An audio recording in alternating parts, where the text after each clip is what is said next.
Hypnosis आणि हिप्नोसिसबद्दल अशा बऱ्याच संकल्पना आतापर्यंत आपण ऐकल्या असतील, जाणून घेतल्या असतील. कदाचित ह्या गोष्टींचा वापर देखील आपल्या जीवनामध्ये केला असेल. परंतु खरंच हिप्नोसिस काय आहे किंवा हिप्नोसिसबद्दल अजून काही डीप मध्ये आपल्याला काही जाणून घेता येईल का? सखोल ज्ञान आपल्याला त्यातनं घेता येईल का? तर खरं सांगायला गेलं तर हिप्नोसिस हा खूप म्हणजे डीपली सब्जेक्ट आहे. जेवढं आपण याच्या खोलवर जाल ना तेवढं याचं नॉलेज आपल्याला खूप म्हणजे महत्त्वपूर्ण आहे जाणून घेण्यासाठी सुद्धा. कारण हा एक म्हणजे हिप्नोसिस हा प्रकार आहे जो आपल्या मानसशास्त्राशी निगडीत, चिकित्साशी निगडीत आपल्याला याची सगळी जाणकारी आपल्याला उपलब्ध होऊ शकते. तर अशा पद्धतीने हिप्नोसिस आपल्या आयुष्यात काय करू शकते किंवा आपल्याला हिप्नोसिस म्हणजे जर माहिती नसेल तर आपण तेच आज जाणून घेणार आहोत. तर नमस्कार, मी Anita Panchal, clinical hypnotherapy, child counsellor, parenting expert आणि NLP प्रॅक्टिशनर. आजच्या व्हिडिओच्या माध्यमातून तुम्हा सर्वांचं मनापासून स्वागत करते. कारण तुम्ही म्हणजे बऱ्याच दिवसापासून आपण बघत आहोत की हिप्नोसिस हा पार्ट मी सध्या चालू केला आहे व्हिडिओच्या माध्यमातून. तर आज आपण हिप्नोसिसबद्दल खरंच तुमचा उत्सुकता वाढवण्यासारखा विषय आहे. कारण आपण बऱ्याच म्हणजे गेल्या व्हिडिओमध्ये मी सुद्धा हिप्नोसिसबद्दल डिटेल्स सांगण्याचा प्रयत्न केला आहे. त्यातनं मर्म तुमच्यापर्यंत थोडंफार का होईना आणून देण्याचा मी प्रयत्न केला आहे. तर आज आपण हिप्नोसिस यामध्ये सुद्धा अनेक प्रकार आहेत का हेच आज आपण जाणून घेणार आहोत. परंतु तत्पुरतं मला सांगावंसं वाटतं की तुम्ही जर हा व्हिडिओ सर्वप्रथम बघत असाल माझ्या ह्या चॅनलवरती तर माझी आवर्जून तुम्हाला विनंती आहे, या आधीचे सुद्धा मी काही व्हिडिओ अपलोड केले आहेत तर ते सुद्धा तुम्ही आधी जाऊन बघावं. कारण तुम्हाला पहिल्या स्टेपपासून हिप्नोसिसच्या जर्नीपासून म्हणजे त्याचा हिस्ट्रीपासून तर अनेक गोष्टी मी हिप्नोसिसबद्दलच्या गैरसमज अशा अनेक पद्धतींवर प्रकाश टाकण्याचा प्रयत्न केला आहे. तर तुम्ही ते सुद्धा व्हिडिओ बघाल तर नक्की तुम्हाला त्यातनं आढळेल आणि ह्या गोष्टी तुम्ही अजून कनेक्ट करण्यासाठी तुम्हाला नक्कीच मदत होईल. तर नक्कीच माझ्या ह्या चॅनलला सबस्क्राईब करा, हीच माझी तुम्हाला विनंती आहे. तर आज आपण जाणून घेणार आहोत संमोहन आणि त्याचे प्रकार.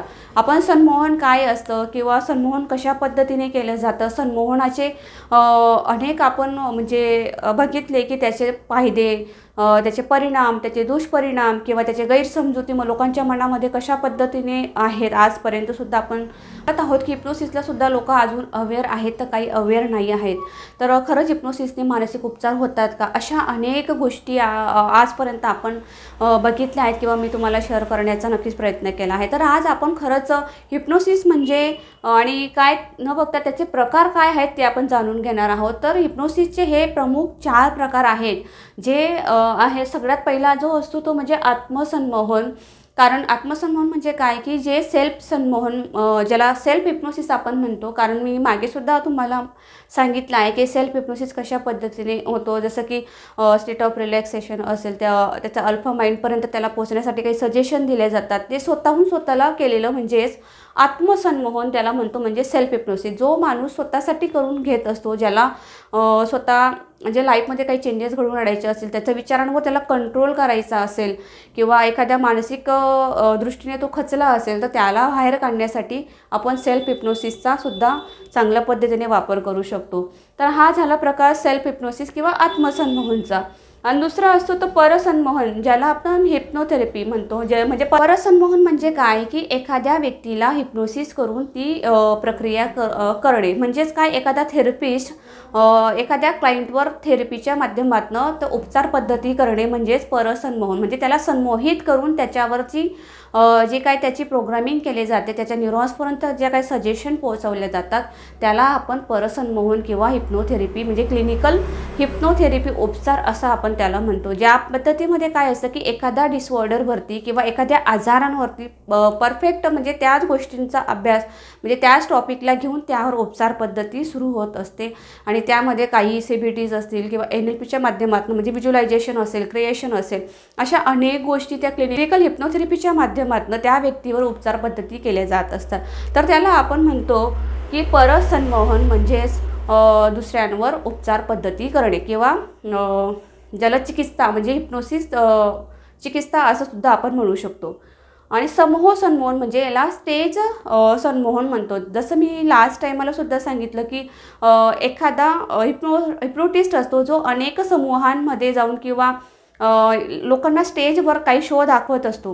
म्हणजे एकाच वेळेस सगळ्या लोकांना हिप्नोटाईज करणं, की एकाच वेळेस अनेक लोकांना एकाच गोष्टीचा आस्वाद म्हणजे घ्यायला लावणं. म्हणजे एक काल्पनिक पद्धतीने काही सजेशन देऊन त्या व्यक्तींचं तो एक मनोरंजन करत असतो. आणि एक कॉमेडी म्हणून असेल किंवा एक मनोरंजन म्हणून असेल, तर अशा पद्धतीने स्टेज शोसुद्धा हिप्नोसिसचे होत असतात, जेणेकरून लोकं या गोष्टींचा एक एंटरटेनमेंट म्हणून सुद्धा आस्वाद घेत असतात. हा झाला आपला स्टेज हिप्नोसिसचा प्रकार. आणि दुसरा सगळ्यात चौथा जो येतो तो प्राणी संमोहन. प्राणी संमोहन म्हणजे काय, की हा म्हणजे आता खूप दुर्मिळ होत चाललेल्या गोष्टी आहेत. कारण आता प्राण्यांवर सुद्धा या गोष्टी आता म्हणजे गव्हर्नमेंटकडनं बंदी घालण्यात येतात. कारण तुम्ही बघितलं असेल की सर्कसमध्ये जे प्राणी असायचे त्यावेळेस त्या प्राण्यांवर संमोहित केले जायचं आणि त्यावेळेस ते शो चालायचे सर्कसचे. तर ते ह्या गोष्टी म्हणजे प्राणी संमोहन या गोष्टींमध्ये येतात, पण ते खूप रिस्की आहे आणि ह्या गोष्टी आता फार कमी प्रमाणात दिसतात. तर अशा पद्धतीने आज आपण हिप्नोसिस आणि हिप्नोसिसचे प्रकार बघितले आणि त्यामधून आपल्याला जे महत्त्वाचे आहेत ते म्हणजेच एक सेल्फ हिप्नोसिस आणि हिप्नोथेरपी ही आपल्याला इतरांना बरं करण्यासाठी असते. सेल्फ हिप्नोसिस आपल्याला स्वतःला संमोहित करण्यासाठी किंवा आपल्याला स्वतः बरा करण्यासाठी असते. आणि स्टेज हिप्नोसिस ही एक करमणुकीची साधना म्हणून किंवा एक एंटरटेनमेंट म्हणून एक स्टेज शो काही हिप्नोटिस्ट करत असतात, त्यावर आपला उदरनिर्वाह चालू करत असतात. तर अशा पद्धतीने हे हिप्नोसिस आहे आणि त्याचे प्रकार आहेत.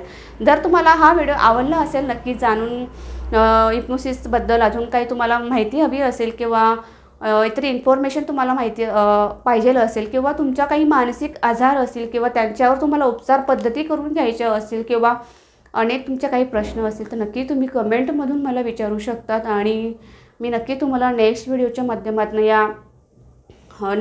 माध्यमातून तुमच्या प्रश्नांचं समाधान देण्याचा नक्कीच प्रयत्न करेन आणि मलासुद्धा आवडेल तुम्हाला मदत करायला. तर त्यासाठी मात्र प्लीज माझी आवर्जून तुम्हाला विनंती आहे, तुम्ही या व्हिडिओला जर तुम्ही शेवटपर्यंत बघितलं असेल तर लाईक आवर्जून करा. कारण मी सुद्धा तुमच्यासाठी थोडासा वेळ काढून हा व्हिडिओ तुमच्यापर्यंत माहिती आणण्याचा प्रयत्न करत असेल, तर प्लीज माझ्या चॅनलला सबस्क्राईब करा आणि बेल आयकॉन प्रेस करायला अजिबात विसरू नका आणि शेअर करायला सुद्धा विसरू नका. कारण जेवढं आपण नॉलेज देत राहू तेवढं स्प्रेड होतं आणि तेवढंच आपल्यामध्ये सुद्धा इम्प्रूव्ह होत असतो आणि आपल्यासुद्धा नॉलेजाचा म्हणजे आपल्यासुद्धा ज्ञानाचा भंडार वाढत असतो. तर नक्की शेअर